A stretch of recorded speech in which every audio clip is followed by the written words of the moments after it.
My work at the university includes clinical work as well as clinical research, and that includes field work with wild animals. And in this case, one of the concerns I deal with is entanglement in animals that use the waterways around Florida. What we're really focusing on is the dolphin issue. And dolphins at this stage are undergoing an increase in the amount of entanglements. It's just simply a matter of the material that's going into the water, being left in the water, doesn't go away. This problem impacts the dolphins in a couple of different ways. One is just actually swimming through the line itself. It can get caught through their mouth, it can get caught around their dorsal fin, their flippers in the front, even their tail, and sometimes all those areas. And as a result, it can impede them from eating, from fishing, and result in infection and death. At first, you'd think the line wouldn't be a big problem for dolphins, but realistically what happens is once that line gets wrapped around the individual, there's drag that's applied. That drag with that sharp little line actually acts like a knife. So over time, that exposes tissue to infection, it exposes the bones to arthritis, and exposes them to the potential for very serious illnesses that can result in long-term illness as well as starvation.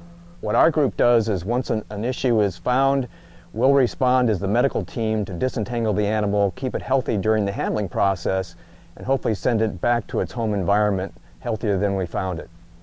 So what you'll see in some cases is us holding the animal on a mat in order to stabilize things that are going on. And once on that mat, we can get control over the animal to the point where we can see what we're doing in some cases. In other cases, we can't.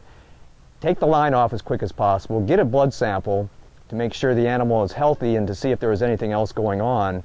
Try to ascertain if there's anything that's going to be long-standing. In many cases, giving him some antibiotics and then hopefully turning him loose without any ill effects from all the handling.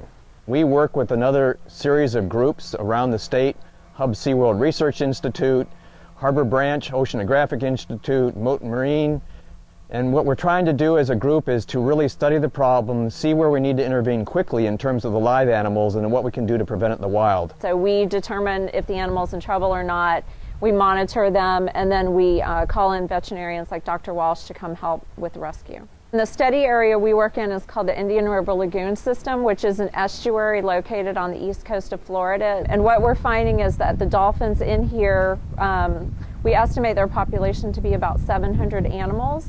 And in some years, the incidence of interactions between dolphins and fishing gear has been as high as 25%. The biggest challenge that we have is getting to the animal in time. So if you see an entangled or injured marine mammal, you should stop what you're doing and call the Florida Fish and Wildlife Conservation Commission as soon as possible.